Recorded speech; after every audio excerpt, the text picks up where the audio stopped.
ఎట్టి పరిస్థితుల్లో దేవుడు వాక్యానికి మీ హృదయాల్లో స్థానం లేదు. మీ మనసులకే స్థానం ఉంది కనుక మీ మనసులకు నచ్చినట్టుగా బ్రతికేస్తున్నారు. అందుకని దీవెన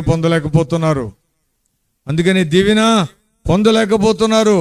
మీ మనసుకు నచ్చినట్టుగా బ్రతుకుతున్నారు కానీ దేవునికి నచ్చినట్లుగా బైబిల్లో ఉన్నట్లుగా బైబిల్ అనుసారముగా బ్రతకడానికి ఇష్టపడటం లేదు.